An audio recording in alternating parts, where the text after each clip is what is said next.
If you're having difficulty in an important relationship, maybe it's time to check out the Mean Workbook over at loveandabuse.com. In the workbook, there's a 200-point assessment that will help you determine exactly what behaviors are causing the challenges in your relationship. Pinpoint the exact issues so that you can work on it together, or at least learn what you're dealing with so you can make the next right decision for you. That's over at loveandabuse.com. Welcome to the Overwhelmed Brain, where you'll learn to make decisions that are right for you so that you can create the life you want now.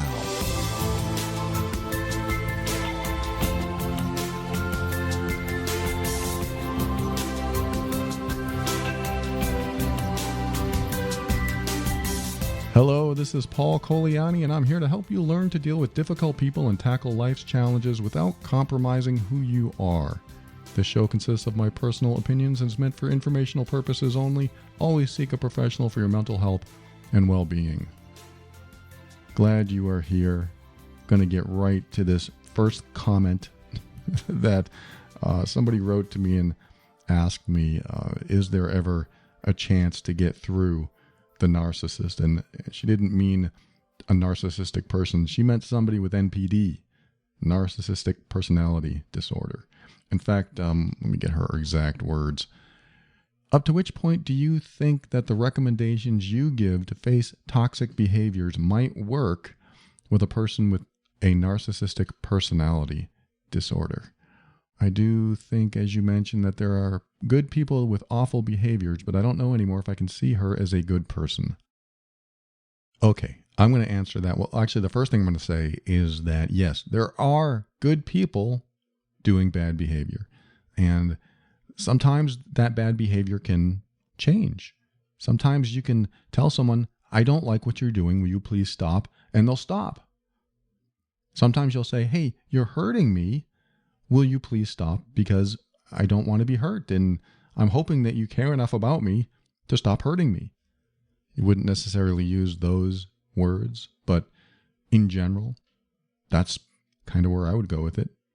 I would say, hey, person, whoever you are, you're hurting me. Hey, honey, my girlfriend. Hey, mom, dad, you're hurting me. When you say those words, they hurt. Please don't do that. It hurts me. Now, the response that you get will say a lot. It'll say a lot about that person. What do you mean you're hurt? You're just too sensitive. Says a lot. They're not even acknowledging or validating the hurt. They're just saying, you are the problem. Me hurting you is your problem. And so when you have somebody in your life that doesn't acknowledge or validate and won't stop, let me just put it this way. They won't stop. They will not stop. That's who they are. At least that's who they are today. We can only look at someone today and judge by who they are today and make decisions based on who they are today and how they show up today. So if they don't stop, that's who they are today. And you have to say, this is who they're going to be tomorrow because this is how they showed up yesterday. So yes, there are good people that do bad behavior, and yes, they can change. And then there are people that do bad behavior and don't change. And in fact, I just told somebody today, your hope has to have an expiration date. It does. You hoping someone will change has to expire. Your hope has to expire. Or if you want to look at it differently, create a due date. My hope, if not met by this date, the date that it's due, I need to then stop hoping. I know I make it sound easy, but if you don't give yourself a due date, then your hope lasts indefinitely and you justify it forever. So if you say, I hope that person changes, and you don't give yourself a date of when they're going to change, then you justify it forever. Well, maybe they'll change tomorrow. Maybe they'll change after Christmas. Maybe this, maybe that. When you rely on hope, you rely on it indefinitely. So you have to tell yourself, when am I going to stop? I don't want to say hoping. When am I going to limit my hope or create a stopping point for my hope? When am I going to do that? maybe I should set it for 3 months. And if they don't change in 3 months, then this is what I'm going to do next. And then commit. Commit to what you're going to do next. And you can even say, look, if I don't see changes in 3 months, I'm leaving. Or I'm going to do something else. I'm going to stay with somebody, or we're no longer friends because you can't seem to change. And then if they do change in 3 months, that's when your personal inner bodyguard comes out and watches their behavior from that point on. And if you see that behavior come up again, you'll realize, oh, they haven't changed. Or if they acknowledge it and said, oh my God, I just messed up, I'm so sorry. I was supposed to have changed this behavior, but I'm working on it, and I realized I messed up. I'm sorry about that. I will definitely work on that again. Please forgive me. Then you might give them another chance. I mean, there are circumstances that this can happen. I'm speaking with a little bit of bias because when I was working on my emotionally abusive behavior a long time ago, I was triggered every now and then, and that trigger came up, and then I realized, oh, I'm doing that behavior again. I need to work on that. I thought I had healed from that. I thought I was over that. And obviously I'm not. I have some old trauma I got to deal with, or got to look at my coping mechanisms and figure out why I can't cope in a healthier way. And instead I lash out or put someone down or whatever. And the other person, if they're willing, they will say, okay, yeah, but don't do that again. And then I have to make sure I don't do that again, because if it comes up, it's presented to me as an opportunity to work on it. Oh, that's still in there? I better work on that because I don't want to hurt the people I love. So coming back to what this person asked, yes, good people can do bad things. Bad people can do good things. We don't often think about it that way, but it's true.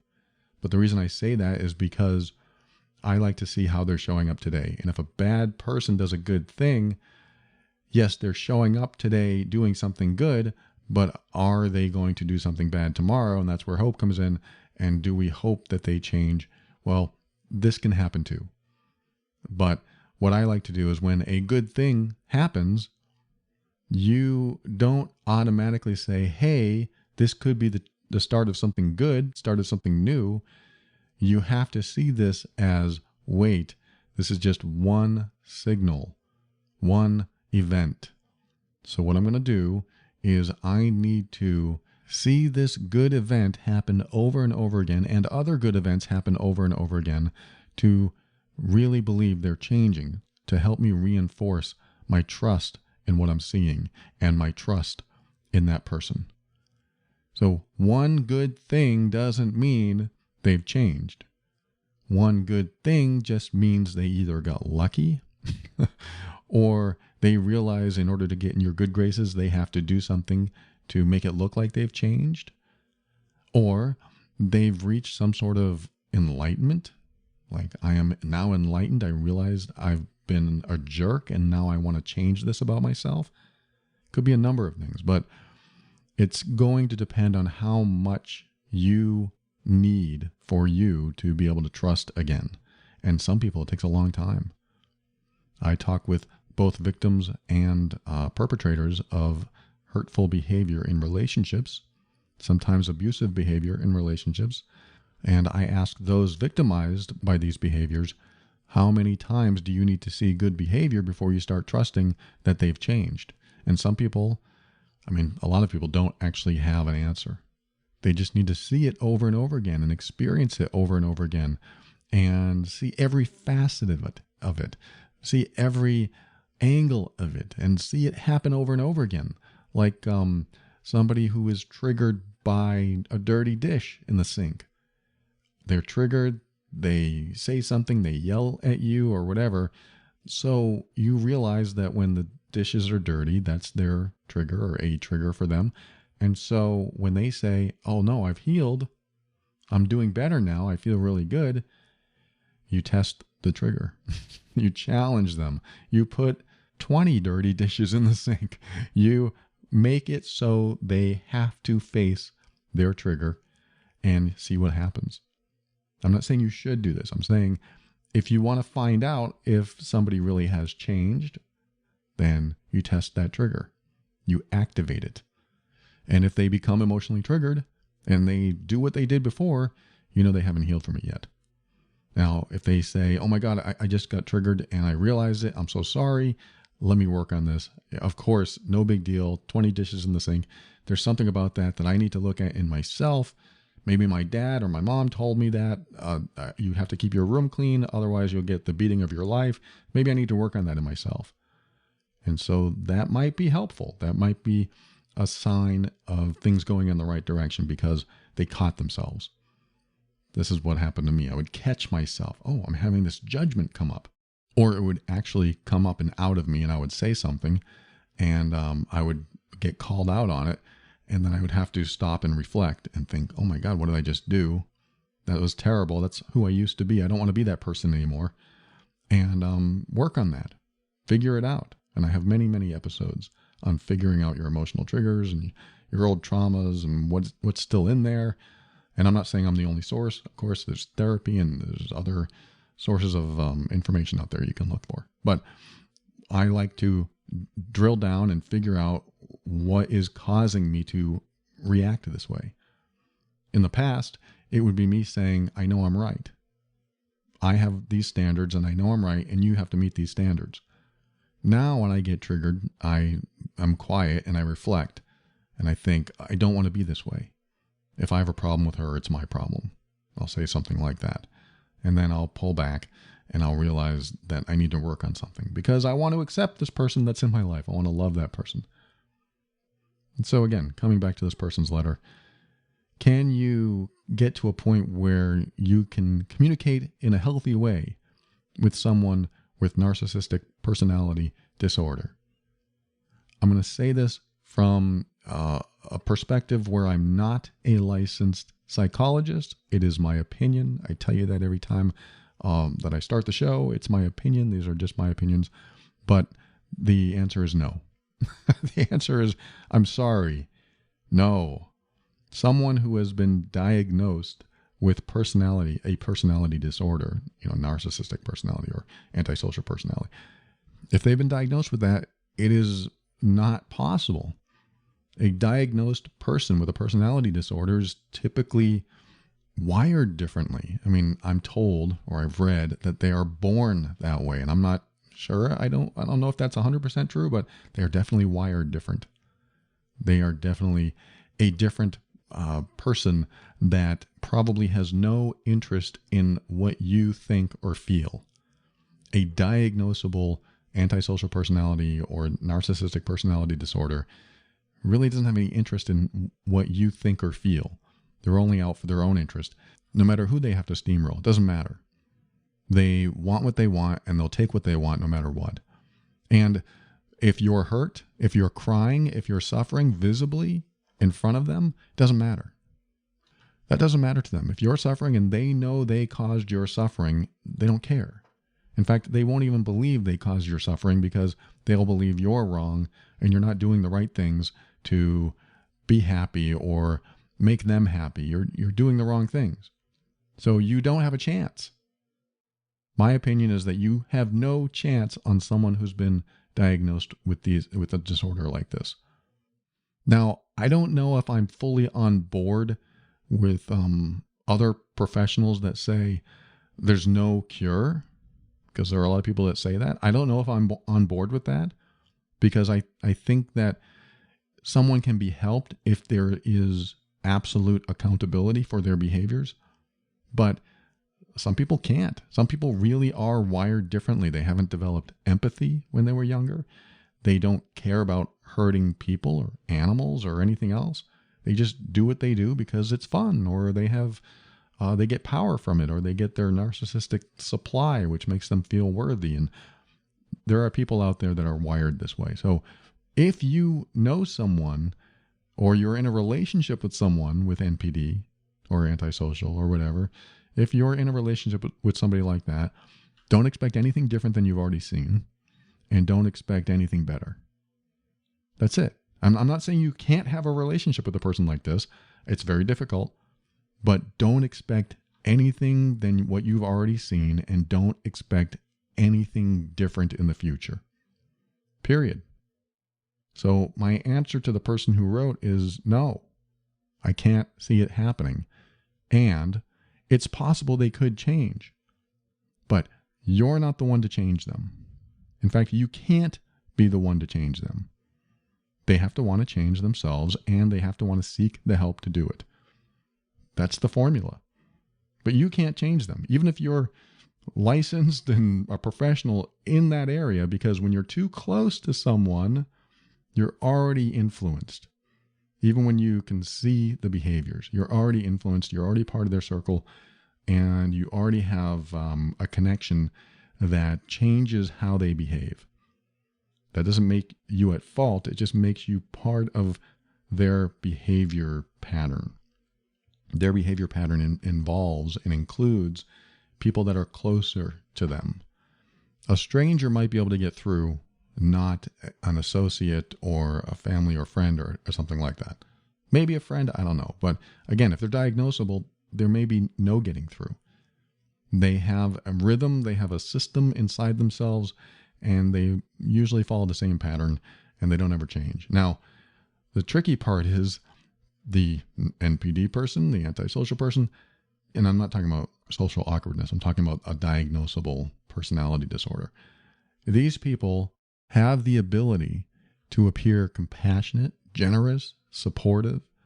They have the ability to appear wonderful. They have this ability. Less on the antisocial, but the antisocial typically has a lot of charming qualities. In fact, friends of, I'll just shorten it to sociopathic people, usually see the best of them. And they can't figure out why the sociopath's partner is being so difficult. That's why a romantic relationship with somebody like that can be very, very difficult, if not impossible. And staying with somebody like that will basically isolate you. You will feel alone because all of your friends, all of their friends will believe you're the problem. Again, this is my opinion, and this is what I've seen over and over and over again. I've been doing this a decade. I've been working with a lot of people and couples, and this is what I see. Over and over again, they will think you're the problem. Everyone that's associated with you will see that the other person is charming and kind and generous and doing everything they can. They do everything for you, and why are you treating them so badly? So you get stuck in a relationship where you are alone. Now, your best friends will side with you, hopefully, but they often still won't see their behaviors. You have to have friends that trust you and trust your word. When you say, hey, they're treating me like this, they have to trust you because they're not going to see it. Now, astute friends will see it. Astute friends that are well-versed in this kind of behavior or the personality disorder stuff, they're going to see the behaviors that other people can't see because they know how to look at what's happening. So there are good people that do bad behaviors, but there are also bad people that do bad behaviors, and they just keep doing them. And holding on to the hope that they'll change is often holding on to eternity. And so we have to be careful to put an expiration date on hope, in my opinion, because if we don't, then we end up justifying us staying in that situation or staying around these people indefinitely. So it's an indefinite justification, and we stay in a toxic situation until we're exhausted. And even then, some people don't leave. I'm exhausted. I don't know what to do. I get those messages a lot. I don't know what to do anymore. I've tried everything, and I don't know what to do. And they hurt me, and they berate me, and they belittle me, and they're just a jerk all around. They use harsher words. And, the answer is, when does your hope expire? Well, they could change. Yeah, but what if they don't? Yeah, but what if they do? And if that hope never expires, if it never has a due date, then what you end up with is an indefinite period of time that could be for a long time.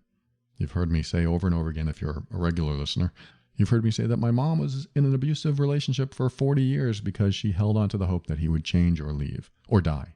You can't forget that. She said, I hope he leaves, or if he dies, I'd be okay with it.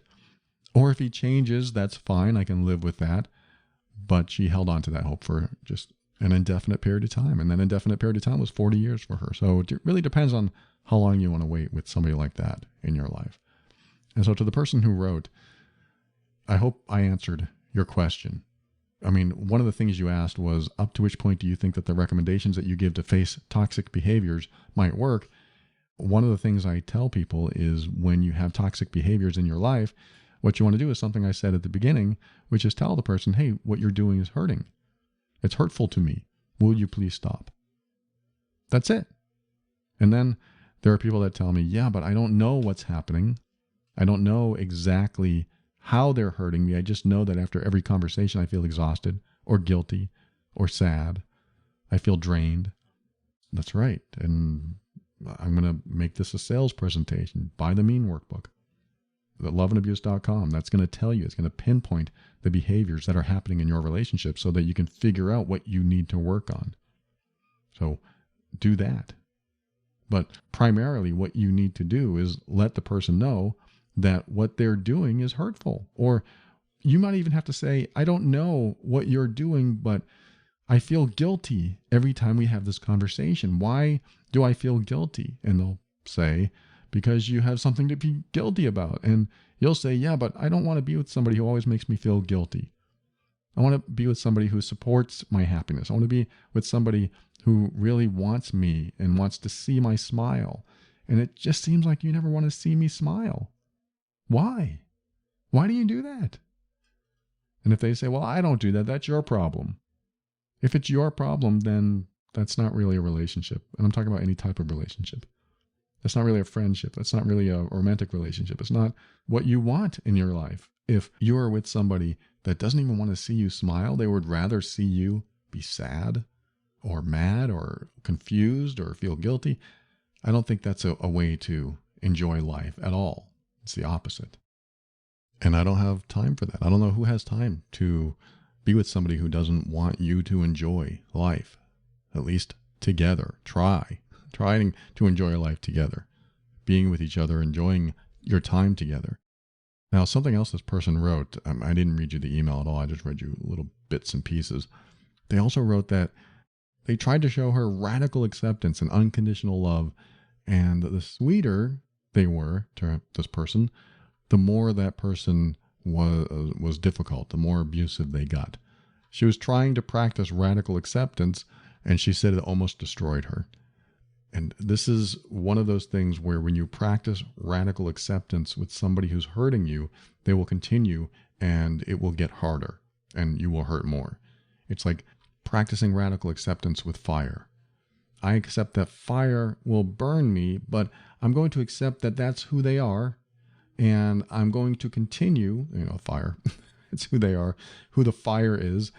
And I know it will burn my hand, so I'm going to accept that that's what happens when fire burns. And so I'm going to just accept that that's a fact of life now. When you radically accept that fire is a burning element that will hurt you, then what you're doing is accepting the pain as well. And so this is where I want to make sure, just in case you are out there practicing radical acceptance of any sort, that you also check in with yourself. Does your radical acceptance make it worse for you? Does your radical acceptance hurt you even more? Because I really am a believer that you should do your best to accept people for who they are. But that doesn't mean you stick around if they're hurting you. I mean, there's the caveat here. Accept them for who they are, but don't stick around if they're hurting you. And that makes it easy. I mean, it's not easy, but it makes it easier to decide what you're going to do for yourself, because you can say, I accept who you are. You are a hurtful person. You like to make me feel bad. You embarrass me in front of my coworkers. I accept that about you. That's who you are. And you know what? Have at it. Go the distance with who you are.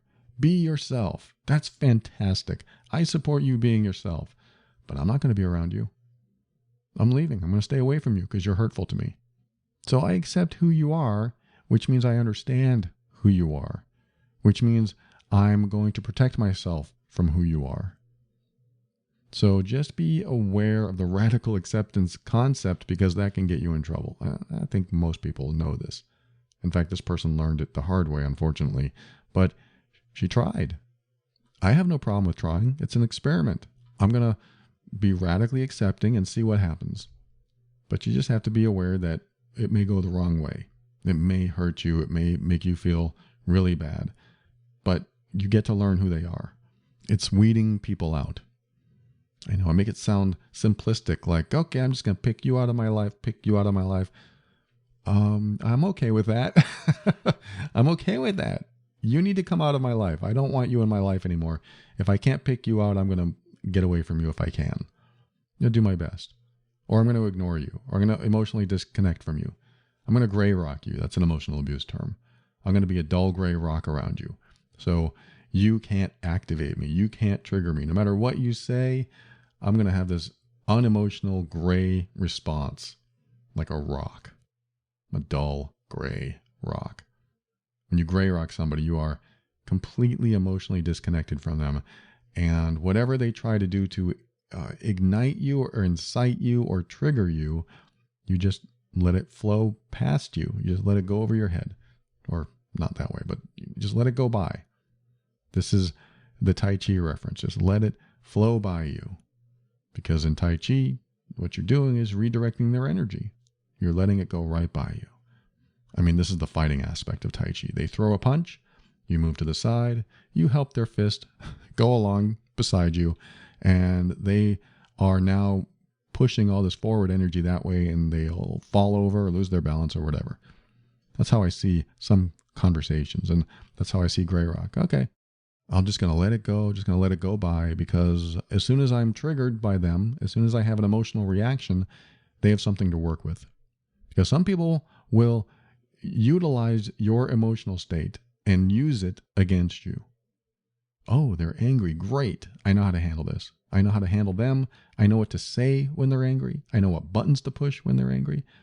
So if you found somebody that knows how to push your buttons, it's because you are having an emotional reaction. You're pushing my buttons. Damn it. Damn it. And they know how to push your buttons because you have emotional reactions. But if you decide not to have an emotional reaction, which can be very difficult sometimes, but if you do it, if you practice it, then they have nothing to work with. Some people thrive on your emotional reaction. So you have to be careful how you react in front of certain people, especially those who know how to trigger you. If they know how to press your buttons and they get the same response from you every time, and then suddenly one day you're not affected, you just don't take anything personally that they say and realize that they have problems and they're trying to trigger you. If you're not affected, they can't respond and they can't figure you out. They can't read you. And that can be a very healthy place for you to be in, because if they can't read you, they can't use your emotional state against you. So that can be highly effective. So that's what I'm telling this person who wrote. Sometimes you have to gray rock people and figure out where they go from there. Because if they're used to hurting you with your responses or your reactions or just in general, what happens when they can't work off your emotional state?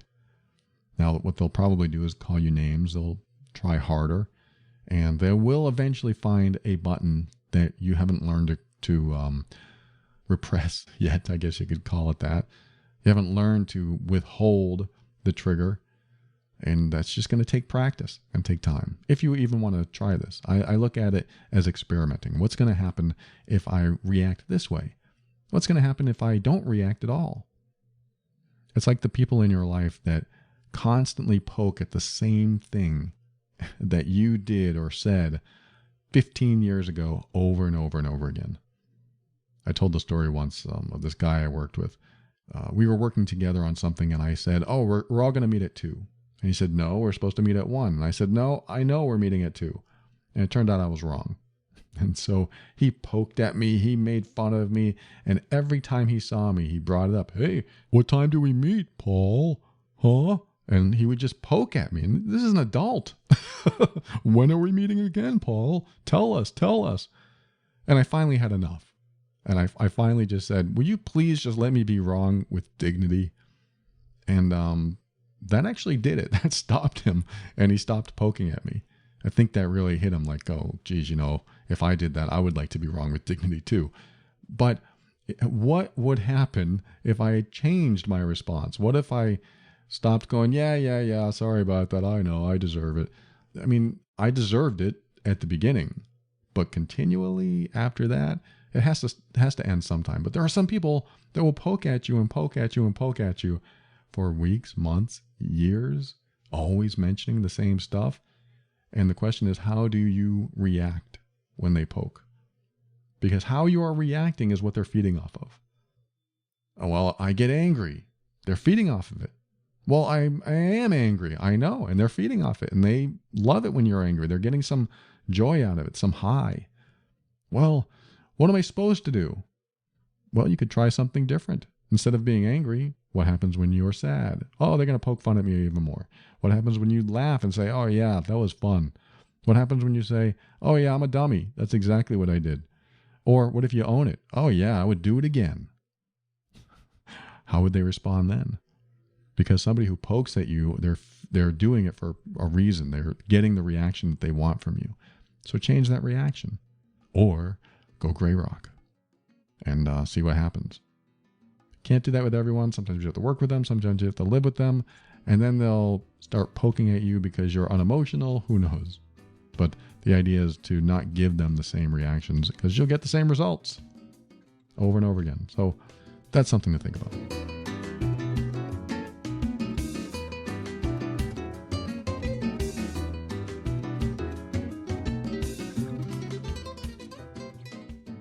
Aprendo español. I am learning Spanish.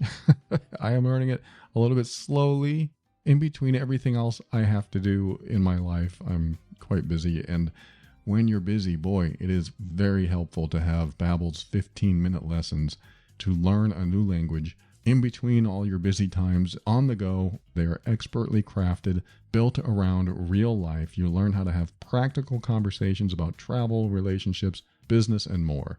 One of my favorite features of Babbel is the voice recognition that will tell me if I'm pronouncing things correctly. And believe me, I've never been able to roll my R's, and I'm not going to roll them for you right now. I'm working on it. But the ability to be able to pronunciate and get feedback on that pronunciation has been huge for me. ¿Puedes repetir? I don't know if you heard that. I'm using the service right now, and it wants me to say, ¿Puedes repetir? Can you repeat that? And before I would say, no entiendo, I don't understand. But now I can say, yo entiendo, because I do understand. And you can start your new language learning journey today with Babbel. Right now, when you purchase a 3-month Babbel subscription, you'll get an additional 3 months for free. That's 6 months for the price of 3. Go to Babbel.com. Use the promo code TOB, like the overwhelmed brain. Let me spell it for you. Babbel, BABBEL.com. Use the promo code TOB. You'll get an additional 3 months for the price of 3. Get the language learning app that sold more than 10 million subscriptions.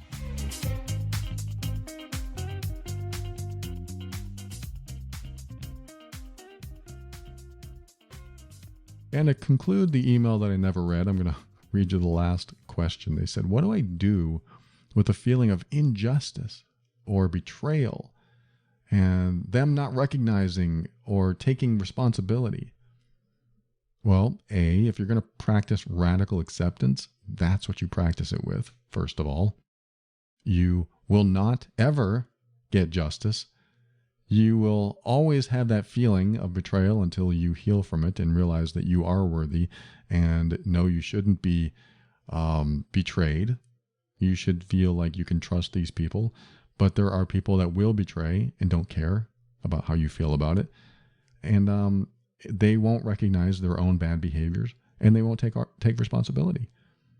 That's radical acceptance right there. That's who they are. But what do I do about it? Where do I put this, or what do I do with this energy that I have inside of me, these feelings, these emotions? I'll tell you what I do. And it may not work for you, but this is what I do. I liken it to traffic. You're in traffic, and somebody comes along and barely misses your car, gets into your lane, cuts you off, makes you slow down, and your heart starts beating, and you maybe say an expletive or 2 or 20, and then you are just trying to get your bearings and you're just so angry or so upset or whatever. People cut you off in traffic and it feels like a life or death situation in an instant because they could have hurt you. And it's just like they didn't care about you. They were selfish. They didn't care how you feel. They didn't care if they cut you off. At least these are all the stories that you're making up. We never make up the story of, oh my God, they didn't see me. I hope they're okay. They just cut in front of us and we know they did it on purpose. And yeah, a lot of the times they do. So that's where I go to.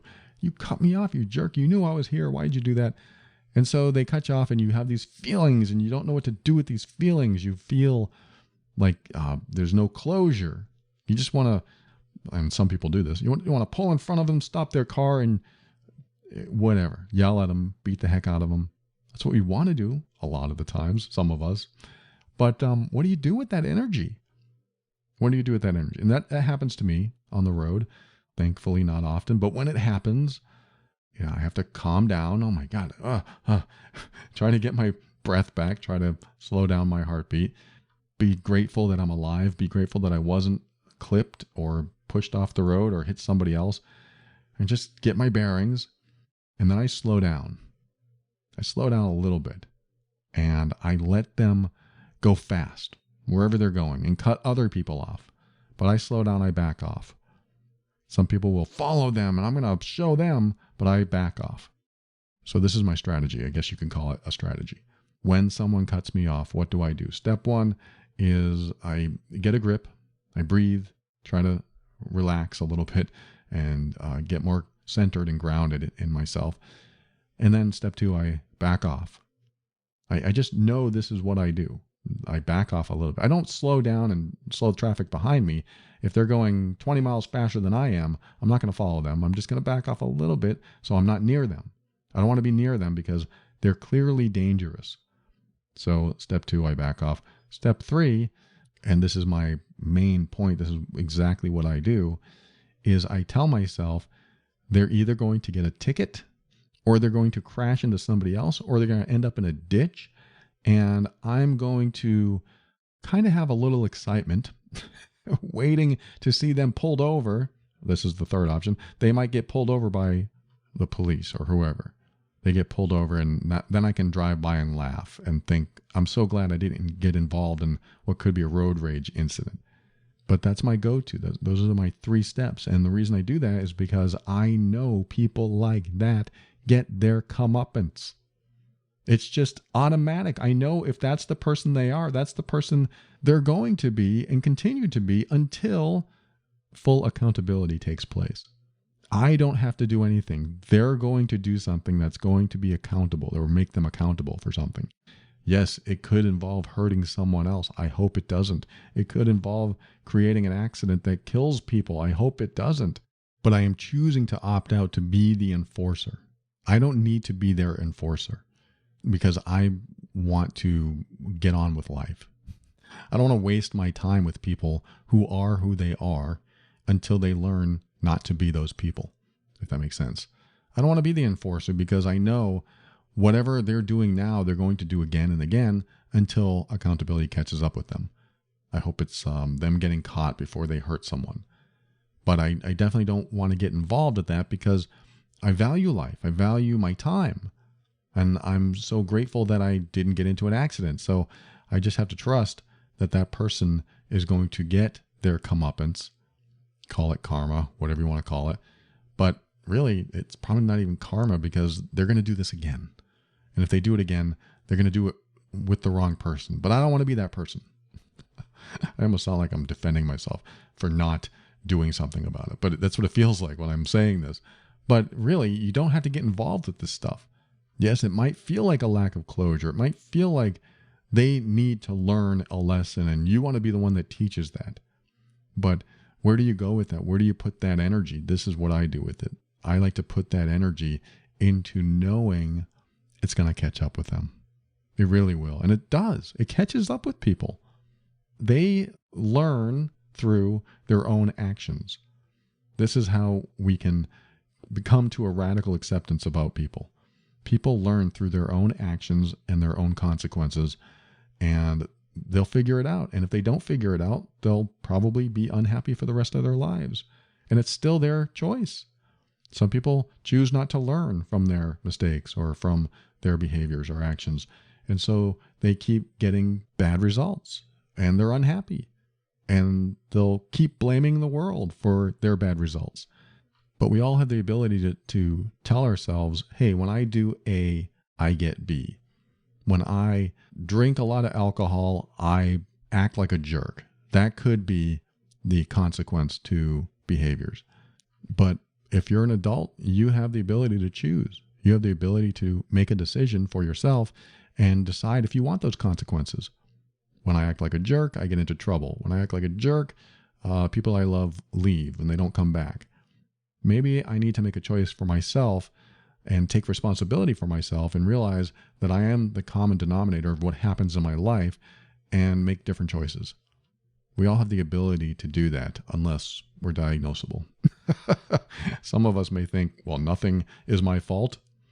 But if we choose not to think that something is our fault, then we don't have any control over it, over what happens to us, and we might not get the outcomes that we want. And so this person who wrote, they said, what do I do with this injustice and this feeling of betrayal? You have to accept that's who they are and believe that whatever they deserve, they'll get. And if they are a good person, they'll get what they deserve. Good stuff, more good stuff. If they're not a good person or if they're hurtful to other people, they'll be hurt too. They'll keep getting into relationships that hurt them because it's not pleasant breaking up. It's not pleasant being with somebody who gets more and more emotionally distant and says, look, I've had enough.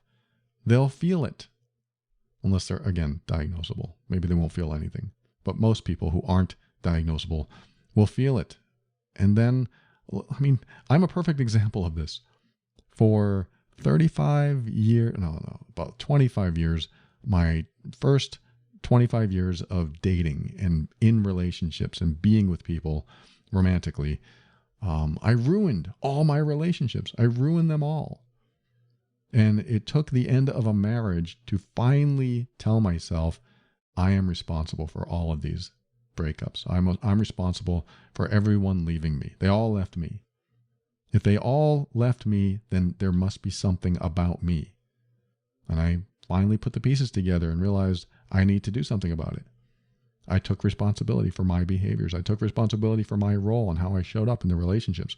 And I decided that I was going to do something about it finally. And I even said, I'm not getting into another relationship until I figure this out and I heal from whatever's going on. And that's what I did. Took responsibility because I realized I don't like the consequences. I don't like the outcomes that I'm getting. I don't like that people keep leaving me.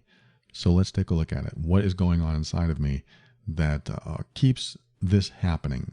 And if I couldn't figure out what I was doing, I would ask myself, okay, of all the things that I do, what could be an unhealthy behavior? I asked myself something like that. And that really helped me drill down and figure out what I was doing that was creating issues in my life as well. So my suggestion is to take all this energy that you have about not feeling closure and feeling betrayed and feeling injustice and putting it into the realization that they will continue to get bad outcomes and have to figure things out on their own. That's really where that energy has to go to. And I mean, half of it, because the other half has to go toward building your own self-worth and self-esteem and realizing it's a colossal waste of time trying to figure out other people. It really is. Put the energy into realizing it's a colossal waste of time trying to figure out someone else's behavior. Live in the present. How do you live in the present? You see how people are treating you today, and you ask yourself, am I okay with this? Because if you're okay with it, you can say yes and continue. If you're not, then you say, hey, will you please stop? And if they don't stop, then you can say, okay, I need to do something else for myself. What usually happens, though, is that sometimes we're codependent and we want the other person to show up in a certain way, and we're maybe clingy, or maybe we have low self-worth and we get our worth from them, or maybe we're unhappy and we believe that being alone is a path to unhappiness. So we drain them of their happiness and we pull it out of them, and they can do the same to us.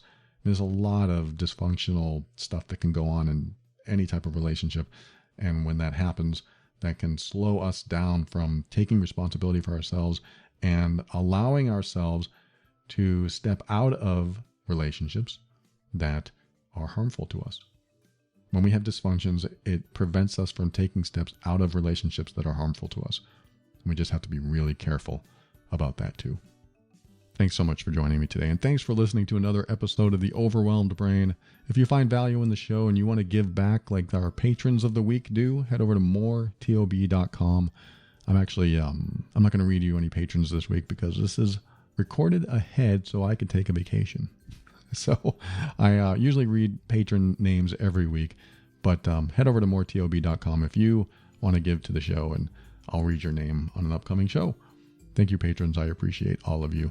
For a show on how to deal with difficult relationships, I talked about it earlier, loveandabuse.com. That's where you can get the mean workbook, and also listen to a podcast on how to deal with emotionally abusive and controlling relationships. And if you know you're the difficult one in the relationship, head over to healedbeing.com. I've got a full program that talks about my own healing journey and gives you the exact steps, gives you everything you need to not only create the best version of yourself, but give your relationship the best chance at not only surviving, but thriving. And that's such a cliche term, but it's true. It's true. It's been very effective for a lot of people. That's over at healedbeing.com. And finally, thanks to Kevin MacLeod of Incompetech.com for some of the music transitions in The Overwhelmed Brain. In my final words, I'm going to read you a quick email and give you a thought on it. This person wrote, a number of years ago, my boyfriend told me he was breaking up with me because his mother had reasons why I wasn't good enough to be in their family. Up until that point, I had never been happier in my life than with him. She had a list for him, and he shared this list with me. I told him I don't want to be with him if he's going to let his mom pick his wife. Good for you. He called me back a few days later and asked me to take him back. I did. Then I kept thinking over and over of the reasons I was no good. Immature, irresponsible, uneducated daughter of an alcoholic and from a broken home. It took me over 18 years to realize nothing on that list had anything to do with my character of who I was and am. She had nothing good to say about me. I had only met her 4 times.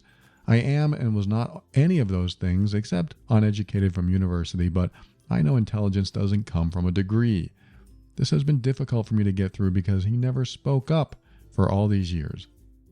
Thank you so much for sharing that. And wow, I do have something to say about this. I don't know why some adults listen to their parents as if it's still mommy and daddy.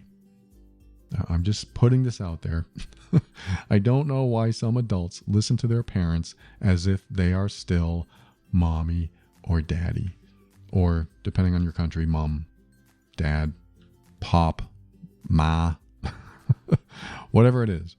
I don't know. Well, I do know why that some people will listen to mommy and daddy and do what they say, because they're still children. They're still the child that hasn't grown up and felt comfortable enough to stand up in their own skin and stand up for themselves and stand up for those they love. And it's not always their fault. It's because that's how they were raised. He sounds like a mama's boy. I mean, I'm not saying that as an offensive way, but I read that in a book and I related to it. He sounds like he's going to listen to his mommy and he has to do what his mommy says. Because why? That would be my question to him. Why would you do what your mom said? What are you worried about? What are you afraid of? Well, I don't want her to be mad at me. So you don't mind if she tries to make you unhappy by taking something that brings you joy, brings you happiness out of your life. You don't mind if she takes something that brings you joy out of your life. Because that's what's happening. And you were so right. The person who wrote, she's so right to say, I don't want your mom picking your wife for you. She probably wants a man that can say, hey, look, you're talking about my partner, my wife.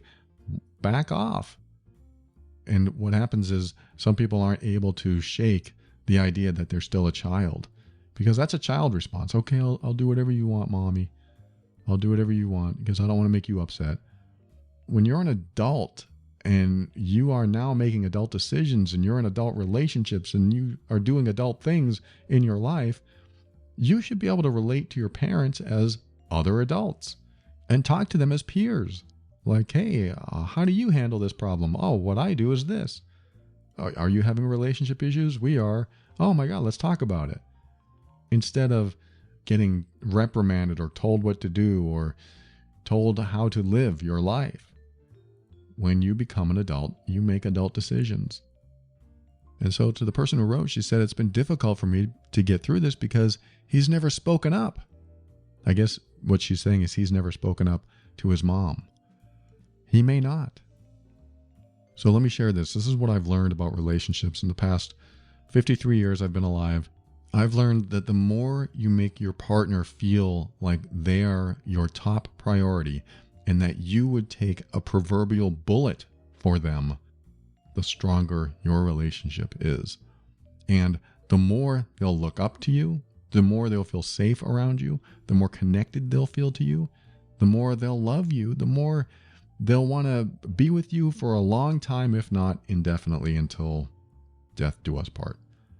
I've learned this, that if you are willing to take the proverbial bullet and even hurt other people's feelings because they're putting your partner down, then you might have to do that. And I'm not saying you should do this, but from what I've learned, the more I've stood up for my girlfriend, and I didn't really have to too much because my family is very supportive, but the more I've stood up for her, the more I've shown her that I'm there to protect her, the more I've shown her that her life is so important to me, that I want her to feel worthy, I want her to feel safe with me, the stronger our connection has become.